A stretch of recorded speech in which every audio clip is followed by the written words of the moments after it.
بەهۆی هەڕێک نەکەوتنی لایەنە سیاسیەکانی هەرێمی کوردستان وەک هەمووتان ئاگادارن هەڵبژاردننی پەرلەمانی کوردستان دواخرا. ئێستا لە تەواوی کۆبوونەوەکانی لایەنە سیاسیەکان کە بۆ هەڵبژاردن داخۆ بزانین یاسای هەڵبژاردن چۆن بێ چۆن نەبێ، یەکێک لە بابەتەکانی کە قسەی لەسەر دەکەن کورسی پێکاتەکانی هەرێمی کوردستانە کە لە کۆی 111 کورسی ئەوان خاوەنی 11 کورسین داخۆ بۆچی لەم کاتەدا مەسەلەی کورسی پێکاتەکان دەهێنرێتە ناو ئەجێندای قسەکردن لە نێوان پارتە سیاسیەکانی کوردستان. ئێمە بۆ قسەکردنی زیاتر لەسەر ئەم بابەتە میوانداری زۆر بەڕێز مونا قاوەچی سکرتێری پەرلەمانی کوردستان و سەرۆکی فراکسیۆنی چاکسازی تورکمانیمان کردووە کە ڕاستەوخۆ لە شاری هەولێرەوە لەگەڵماندایە. خاتومونە شەوتان باش، گەلێک سوپاس بۆ بەشداریکردنتان لەگەڵمان لەم گەشتەی ژووری هەواڵی کوردستان 24. یەکێک لە ئەجێندای کۆبوونەوەکانی لایەنە سیاسیەکانی لایەنە سیاسی کوردیەکان سەرچاوان لە هەرێم مەسەلەی هەڵبژاردن و نوێنەرایەتی پێکاتەکانە. دەمەوێت بزانم ڕای ئێوە لەسەر ئەمە چییە و بۆچی هەندێک لایەن داوای کەمکردنەوەی کورسی تورکمانەکان دەکەن؟ ئامانج لەمە چییە؟ بەڵێ بێگومان ئامانجەکە ڕوونە. ئامانج لەوەیە کەەوە پێکاتەکان لە سەرجەم خولەکانی پەرلەمانی کوردستان بەشداری کاراییان کردووە و بوونە هۆکارێک سەقامگیری هەرێمی کوردستان، بوونە هۆکارێک بۆ ئەوەی ئەزمموی هەرێمی کوردستان پارێزراو بێتن. هەمیشە ڕنگدانەوەی هەرێمی کوردستان بە پێکاتەکانەوە بووە. بەداخەوە ئێستا لەم کات و ساتەدا بەشێک لە حزبی سیاسی کوردستانی پاشگز بوونەوە لەو بریارێکەوە پاڵپشتی پێکاتەکانیان کردبوو دەیانەوێت پاشگز بن لە بنەمای دموکراسیان. بۆیە ئێمە وەکو پێکاتەکە خاوەنی ئیرادەی خۆمانین و ئێمە وەکو پێکاتەی تورکمان لە کاتی هەمواری یاسای هەڵبژاردننی پەرلەمانی کوردستان دیدی تێڕوانینی خۆمان دەبێتن بۆ ئەوەی کەوا چۆن بەشداری پێکاتەکان لە هەڵبژاردنەکانی پەرلەمانی کوردستان دەکەن و بە چۆن بەکان بازنە. بێگومان پێکاتەکان پێداگیر دەبیتن لەسەر یەک بازنەیە چونکە کۆتا بۆ ئەوەی ئێوە پێکاتەکان قبولمان کردیا. ڕێژەی دانیشتوانی پێکاتەی تورکمان زۆربەیان لە دەرەوەی ناوچەکانی ئیدارەی هەرێمی کوردستانە و ئێمە لە کوردستان خاوەنی دەستورنینە تاکو بتوانین مافەکانمان پارێزراو بێتن. ئەوە کۆتایەکە کەەوە مافەکە بە یاسا دەستەبەر کراوە هەر کاتێک بیاوێتن بۆ مەڕامی سیاسی هەر حزبێکی سیاسی کوردستانی دەست بۆ کورسی کۆتاکان دەباتن. بەڵام ئەگەر خاوەنی دەستور بین لە کوردستان دەستور بێگومان پارێزراوێکی تەواوی سەرجەم مافەکانی پێکاتەکان دەپارێزی.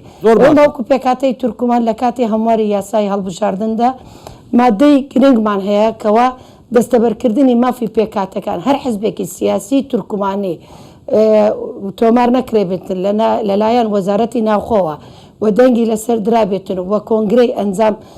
دابێتن بۆ لە هەمان کاتیشدا شەرعیەتی هەبیتن لەلایەن پێکاتەی تورکمان ئەو لیستە مافی دەبیتن بەشداری لە هەڵبژاردنەکانی پەرلەمانی کوردستان. واتە پەیامی ئێمە بۆ ئەو حزبە کوردیانە ئەگەر بیر و بۆ چوونەچیان هەیە دەیانەوێت بۆ کۆتاکان لیستێکی سێبەر دروست بکەن بۆ پێکاتەی تورکمان و بۆ پێکاتەی کلدان و سریان و ئاشووری ئەوە ڕێگە پێدراو نییە چونکە ئێمە لە کۆمسیۆنی باڵای سربەخۆی هەڵبژاردنەکان ئەو حزبە بەشداری هەڵبژاردن دەکاتن هاو شێوەی هەڵبژاردنەکانی ئەنجومەنی نوێنەرانی عێراقدا. باش خاتومونە بۆچی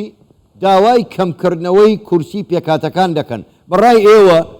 چه حیزبێک چ لایەنێک چێ لە پشت ئەم ئەجێندایەوەیە؟ ئەجێندایەکە ئاشکرایە جەنابی حاکم بمانەوێت نەمانەوێت فراکسیۆنی یەکێتی نیشتیمانی کوردستان بزوتنەوەی گۆڕان کۆمەڵی دادگەری و یەکگرتو ئیسلامی کوردستان و فراکسیۆنینەوەی نوێ ئەوانەی کە پرۆژەیان هەیە بۆ هەمواری یاسای هەڵبژاردننی پەرلەمانی کوردستان. ئێمە لە ساڵی ڕابردوو کە نەمانتوانی هەڵبژاردن لە کات و ساتی خۆیدا بکەین کەەوە داوایان کرد هەمواری یاسای هەڵبژاردن بێتەکایە و جەنابی سەرۆکی هەرێمی کوردستان وادەی هەڵبژاردننیش دیاری کرد بەڵام نەتوێنراکە نەمانتوانی کە هەڵبژاردن لە کاتی خۆیدا بکەم بۆ ئەوەش دەگەڕێتەوە کەەوە ڕێککەوتنی سیاسی لە ناوان لە نێو لایەنە سیاسیەکاندا بە هیچ شێوازێک بەرقەرار نییە و لەگەڵ ئەوەشدا کە ئێستا بیانۆ کۆتاکان کە دەستەبەری مافی پێکاتەکان دانەوێت دەستێوەردانی کاری پێکاتەکان بکەن ئەگەر هەر حزبێکی سیاسی کوردی خەمخۆری پێکاتەکانە ئەتوانێت هەر بەو یاسایی ئێستا هەیە دەتوانین لە ئاستی پارێزگای سلەیمانی و لە هەڵەبجە و لە گەرمیان و لە کفریش بتوانین نوێنەرایەتی پێکاتەی تورکمان بکاتن. ئەم یاسای ڕێگر نییە کەوا لە ناو چەی کفریدا نوێنەری پێکاتەی تورکمان هەبیتن بۆ بێتە ئەندام لە پەرلەمانی کوردستان. بەڵام سیاسەتەکە ڕوونە ئەجیندایەکە زۆر ئاشکرایە کەوا پێکاتەکان هەمیشە لاینگیری ئەو لایەنە بووە کە سەقامگیری هەرێمی کوردستان دەپارێزی. بابێن ئەو لایەنانە بەڕوونی بە ئێمە بڵێن فەرموو ئەدی لە چ پرۆژەیەکی کە پێشکەش بە پەرلەمانی کوردستان کراوە پێکاتەکان ڕێگر بووە لە پەسەندکردنی ئەم پرۆژە یاسایە، چ لە پرۆژەیەکی تەنیا پێکاتەکان پشتگیری پرۆژەی پارتی دیموکراتی کوردستانی کردووە کە تۆمەتمارمان دەکەن کەوا ئێمە پاڵپشتی حزبێکی دیاری سیاسی کوردستانی دەکەین. ئێمە پێکاتەکان هەموو پرۆتۆکۆڵەکان دیارە و ماوە لە پەرلەمانی کوردستان هەر پرۆژەیەک هاتە ناو هۆڵەکانی پەرلەمانی کوردستان چ پرۆژەی پارتی بی چ پرۆژەی یەکێتی بی چ پرۆژەی حزبەکانی تری کوردستانی بیتن ئێمە پێداگر بووینە ئەگەر بمانزانی ئەم پرۆژەیە خزمەت بە تەواوی خەڵکی کوردستان دەکات بەرژەوەندی هەرێمی کوردستان دەپارێزی و لە ناو کەوانەکاندا ڕێگری نەکەن لە بەرژەوەندەکانی باڵای پێکاتەکان. زۆر باشە خاتو منە ئێوە بەتەمان ناڕەزایەتیەکانتان بگەین کۆمەڵگەی نێودەوڵەتی لەوەی کە دەستکاری کورسی پێکاتەکان نەکرێت بۆ نمونە نەتەوەی بەڵێ بێگومان کنسولگەریەکان بەڵێ ئێمە لە ئایندەیەکی نزیکدا کۆبنەوە بەڵێ ئێمە لە ئایندەیەکی نزیکدا کۆبنەوەیەکی بەرفراوان لەگەر سەرجەم حزب و لایەنە سیاسیەکانی تورکمان ئەوانەی خاوەنی کورسین لە پەرلەمانی کوردستان ئەوانەی خاوەنی کورسیشنی لە پەرلەمانی کوردستان و لەگەر نەتەوە یەکگرتوەکان لەسەر خەتین بۆ ئەوەی ناڕازایی خۆمان دەردەبڕین و بەیانەکی ختامیشمان دەبیتن و ئەو بەیانە کە بڵاوی دەکەینەوە بە ڕێگای ڕاگەنەکانەوە و وێنەیەکیش ئاراستەی سەرجەم قونسڵەکان دەکەین کەەوە ئێمە پێکاتەکان بە سیستەمی یەک بازنەیە ئامادەینە بەشداری هەڵبژاردنەکانی پەرلەمانی کوردستان بکەین هاو شێوەی هەڵبژاردننی ئەنجومەنی نوێنەرانی عێراقدا هەر لایەنێکیش ئەگەر بەخەمخۆری پێکاتەکان دەزانێ بابێ لەگەڵمان پاڵپشتبی و هاوکاربی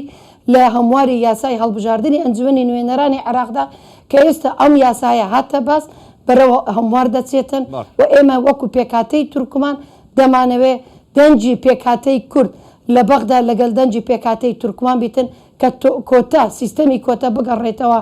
لە هەڵبژاردنەکانی ئەنجومەنی نوێنەرانی عێراقدا کە چەندە هەڵبژاردن ئەنجام درراوە بەداخەوە نوێنەری پێکاتەی تورکمان لە ئاسی هەرێمی کوردستان بە هیچ شێوازێک نەیانتوانیە کورسی بەدەستبێنێت چووکە سیستەمی کۆتا هەڵوەشایتەوە لە خات و مناکاتم زۆر کەم ماوە دوا پرسیارە گەر بە کورتیش وەڵام دێت و من سوپاست دەکەم دەبیستین هەندێک جار دەڵێن پێکاتەکان داوای کورسی زیاتر دەکەن ئێوە وەکو تورکمان لە باتیەوەی کورسیەکانتان کەم بکرێتەوە بە هەویان داوای کورسی زیاتر بکەن واتە ئەو 11 کورسی پێکاتەکان بگاتە 15 بگاتە 20.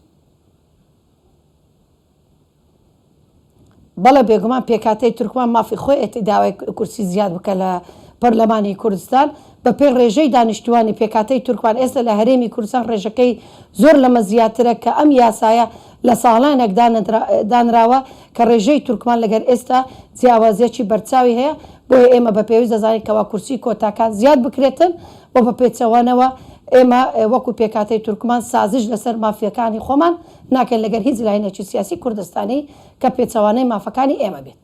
زۆر باشە زۆر بەڕێز موناقاوەچی سکرتێری پەرلەمانی کوردستان و سەرۆکی فراکسیۆنی چاکسازی تورکمانی